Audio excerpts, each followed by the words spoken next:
Red book రాజ్యాంగంతో రాష్ట్రాన్ని సర్వనాశనం చేస్తుండటం కళ్ళారా మనం అందరం కూడా చూస్తున్నాం. ఎంత దారుణం అంటే ఒక మహిళ హోంమంత్రిగా ఉండి కూడా మహిళలకి రక్షణ కల్పించలేని దౌర్భాగ్య స్థితిలో ఉంది అంటే సిగ్గుపడాలి. ఆ పదవికి రాజీనామా చేసి ఎవరైతే సక్రమంగా పనిచేయగలరో వాళ్ళని ఆ ప్లేస్ లో పెట్టించే విధంగా చూసుకోవాలి. కానీ జగన్ గారిని, భారతి మేడంని, మిగతా వైఎస్ఆర్సీపీ నాయకుల్ని తిట్టడానికే హోంమంత్రి పదవి ఇచ్చినట్టు ఆవిడ మాట్లాడుతున్న మాటలు చూస్తుంటే చాలా సిగ్గుచేటు. ఎందుకంటే మా నియోజకవర్గంలో కూడా ఒక చిన్న పాపని రేప్ చేసి చంపేసి పూర్తి చేస్తే దాన్ని మాయ చేయాలని ఎస్పీని అందరినీ ఇక్కడికి పంపించడం జరిగింది. గ్రామస్తులంతా తిరగబడితే ఆ రోజు మేమంతా కూడా వెళ్లిన సందర్భం మీరు చూశారు. అప్పుడు విధిలేక అక్కడికి వచ్చి డబ్బులు ఇచ్చేసి చేతులు దులుపుకొని వెళ్ళిందే తప్ప ఇక మీదట ఇలాంటివి జరగకుండా కఠినతరంగా మరి శిక్షలు అమలు చేస్తాం, తప్పు చేసిన వాడు ఎంతటి వాడైనా వదిలిపెట్టము అన్నట్టుగా ఆవిడ ముందుకు వెళ్లాల్సింది పోయి అప్పటి నుంచి ఇంకా ఎక్కువ అవుతూ పోతున్నాయి. ఈరోజు అనంతపురం విషయం చూస్తే ప్రతి ఒక్కరికి కూడా హృదయం ద్రవించిపోతుంది. ఒక ఇంటర్ చదువుతున్న తన్మయ్య అనే గిరిజన అమ్మాయి 6 రోజుల ముందర కనిపించకుండా పోయిందని వాళ్ళ తల్లిదండ్రులు కంప్లైంట్ ఇస్తే కంప్లైంట్ ఇవ్వడానికి పోలీస్ స్టేషన్కి వచ్చిన వాళ్ళని ఎంత అవమానంగా వాళ్ళు బిహేవ్ చేశారు. ఆ కేసును ఎందుకు పట్టించుకోకుండా అలా పడేయటం వల్లే 6 రోజుల తర్వాత ఆ అమ్మాయి శవమై దొరికింది. అలాగే మీరు చూస్తే పరిటాల సునీత గారి ఒక మహిళ, ఆవిడ నియోజకవర్గంలో ఒక మైనర్ బాలికని 14 మంది తెలుగుదేశం పార్టీ వాళ్ళు కంటిన్యూస్ గా రేప్ చేసుకుంటూ ఉంటే సాక్షి టీవీ, సాక్షి ఛానల్ దాన్ని బయట పెట్టింది. వాళ్ళని అరెస్ట్ చేయకుండా ఈరోజు ఆ కుటుంబం మొత్తం ఆ ఊరు వదిలేసి వెళ్లే పరిస్థితి ఏర్పడింది. ఆడపిల్ల ప్రాణాలు తీయటం, మానాలు తీయటం వీళ్ళకి సహజమైపోయింది. దానికి హోంమంత్రి గారు అండగా నిలబడటం అనేది సిగ్గుచేటు. ఇవన్నీ జరుగుతుంటే ఎక్కడ తమ తప్పులు బయటపడతాయో అని ఈరోజు వాళ్ళు చేస్తున్న డైవర్షన్ పాలిటిక్స్ మనం ఒకసారి గమనించాలి. ఎందుకంటే ఇదే పవన్ కళ్యాణ్ గారు అధికారంలో రావటానికి ముందు మహిళలకి నేను అండగా ఉంటాను, మహిళలకి ఇబ్బందికరమైన ఏవి చేసినా ప్రభుత్వాన్ని నిలదీస్తాను, తప్పు చేసిన వారిని శిక్షిస్తానని మాట్లాడిన పవన్ కళ్యాణ్ గారు ఈ రాష్ట్రంలో ఎక్కడ మహిళలకు అన్యాయం జరిగినా ఈ రోజుటి వరకు నోరు తెరవలేదు. తప్పు చేసిన వారిని శిక్షించమని ప్రభుత్వం మీద ఒత్తిడి తీసుకురాలేదు. అది అనంతపురం అయినా, పిఠాపురం అయినా, తిరుపతి అయినా, అమరావతి అయినా ఎక్కడ ఏ మహిళకు అన్యాయం జరిగినా ఆయన పట్టించుకోకపోవడం రాష్ట్రంలో ఉన్న మహిళలందరూ కూడా గమనించాలని ఈ సందర్భంగా తెలియజేసుకుంటున్నాను. హోంమంత్రి గారుగా తన అధికారాన్ని ఉపయోగించి ఆడవాళ్ళని కాపాడాల్సిన అనిత గారేమో నా దగ్గర లాఠీ ఉందా, నా భుజాన గన్నుందా, నేనేం చేయగలను మాట్లాడిన గొప్ప వ్యక్తి. అలాంటప్పుడు మీకు చేత కాకపోతే మీరు ఫెయిల్యూర్ హోంమంత్రి అని తెలిసినప్పుడు ఎందుకు పక్కకి తప్పుకోవటం లేదు? ఈరోజు డైవర్షన్ పాలిటిక్స్ లో రెడ్ బుక్ రాజ్యాంగం అంటూ పోలీసుల్ని కేవలం వైఎస్ఆర్ కాంగ్రెస్ పార్టీలో ఉన్న నాయకులకి, సింపథైజర్స్ కి తప్పుడు కేసులు పెట్టి వాళ్ళని అరెస్ట్ చేయించి వాళ్ళ జీవితాలు నాశనం చేయడానికే ఉపయోగిస్తున్నారు కదా. నిన్నైతే మరీ ఘోరమైన విషయం. అసలు ఇది రెడ్ బుక్ రాజ్యాంగానికి పరాకాష్ట.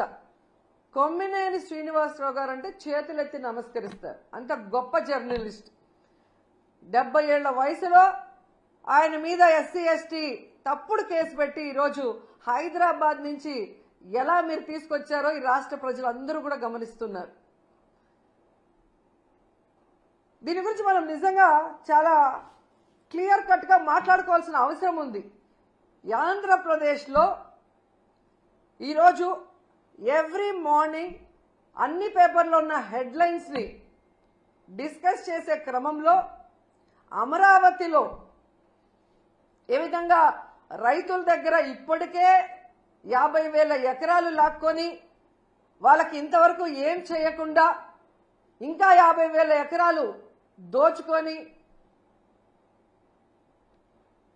వాళ్ళు రియల్ ఎస్టేట్ చేసుకోవాలన్న క్రమంలో ముందుకు వెళ్తుంటే అక్కడున్న రైతులు తిరగబడి ఇవ్వకుండా వాళ్ళ మీద ఎదురు తిరుగుతుంటే అది ప్రజలకు తెలియకూడదని దాని మీద సాక్షిలో డిస్కషన్ రావటం అనేది వాళ్ళకి నచ్చలేదు.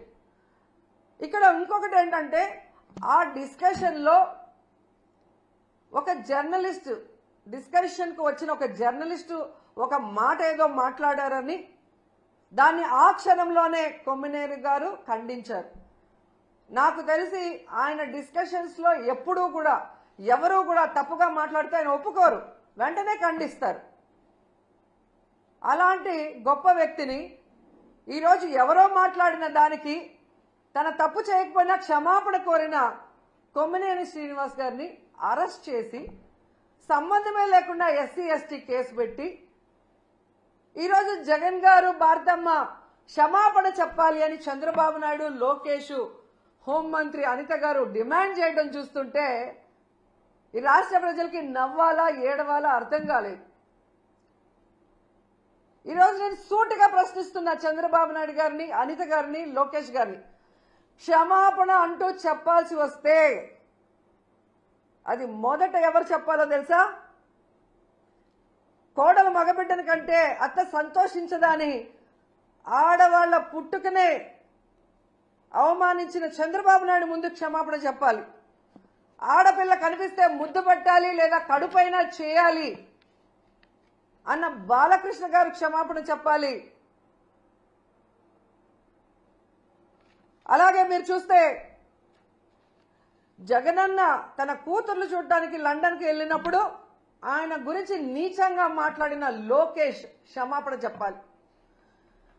అలాగే భారతమ్మ, విజయమ్మ గురించి నిన్న ఎంత ఘోరంగా మాట్లాడారో మీరు చూశారు అనిత గారు, ఆవిడ క్షమాపణ చెప్పాలి. అలాగే నన్ను బండారు సత్యనారాయణ ద్వారా ఎంత దారుణంగా ఎంత బూతులతో మాట్లాడించారో దానికి బండారు సత్యనారాయణ మాట్లాడించిన చంద్రబాబు నాయుడు, లోకేష్ క్షమాపణ చెప్పాలి. అలాగే మీరు చూస్తే ఆఫీసర్స్ని గతంలో హోమ్ మినిస్టర్గా చేసిన సుచరిత గారిని, అలాగే నన్ను చాలా వల్గర్గా మాట్లాడిన ఇప్పటి స్పీకర్ బండారు సత్యనారాయణ గారు క్షమాపణ చెప్పాలి. అలాగే ఈ మధ్య కాలంలో టీడీపీ ఆఫీస్ నుంచి ఒక సైకో చేబ్రోల్ కిరణ్ అనేవాడు భారతీ మేడంని ఎంత అసభ్యంగా మాట్లాడారో మీరు అందరూ కూడా గమనించారు. మరి టీడీపీ ఆఫీసులో అతనితో మాట్లాడించిన చంద్రబాబు నాయుడిని, లోకేష్ని క్షమాపణ చెప్పాలి, వాళ్ళ మీద కేసులు కూడా పెట్టాలి అంత ఘోరంగా మాట్లాడినందుకు. నిన్న మీరు చూస్తే మూర్తి గారి డిబేట్లో సంబంధమే లేకుండా రేణుకా చౌదరి గారు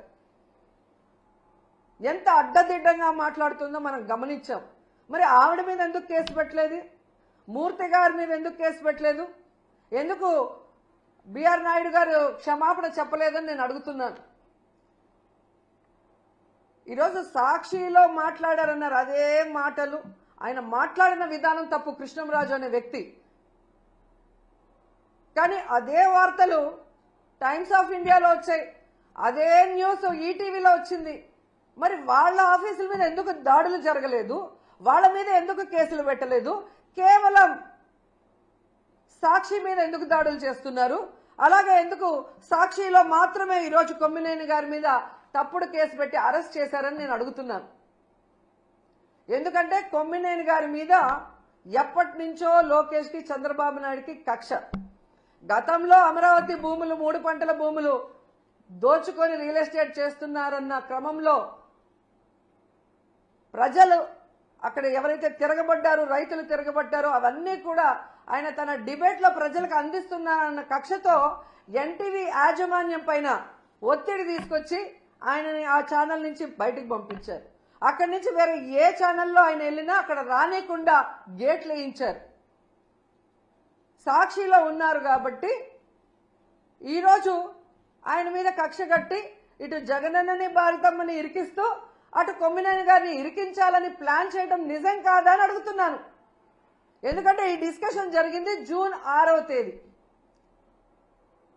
ఆ రోజంతా ఎవ్వరూ మాట్లాడలేదు. ఆ జరిగిన నెక్స్ట్ సెకండ్ అది తప్పు అని చెప్పి తాను తప్పు చేయకపోయినా సారీ చెప్పారు జర్నలిస్ట్ గారు, కొమ్మినేని గారు.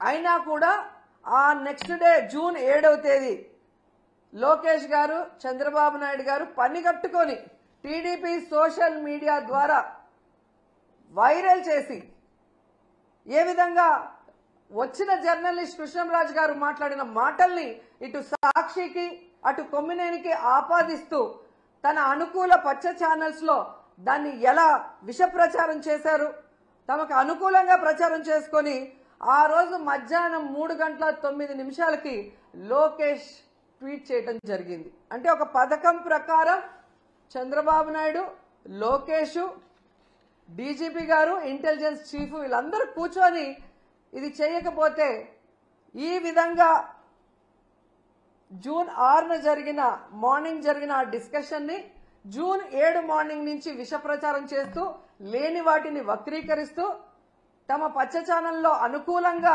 మాట్లాడించుకొని తమకి వైఎస్ జగన్ గారి కుటుంబ సభ్యుల మీద అసభ్యకరమైన పోస్టింగ్లు పెట్టించి రాష్ట్రంలో ఉన్న అన్ని పోలీస్ స్టేషన్లో తెలుగుదేశం పార్టీ నాయకులతో కేసులు పెట్టించి ఆ వ్యాఖ్యలతో సంబంధం లేని సాక్షి మీద దాడులు చేసే విధంగా అందరినీ కూడా రెచ్చగొట్టింది నిజం కాదా అని నేను అడుగుతున్నా. ఆ తర్వాత 3వ రోజు జూన్ 8 అదే ప్రచారాన్ని తమ అనుకూల మీడియాతో కంటిన్యూ చేయిస్తూ ప్లాన్ ప్రకారం మధ్యాహ్నం 1:49 చంద్రబాబు నాయుడు ట్వీట్ చేశాడు, వీళ్ళని అరెస్ట్ చేస్తాను అని.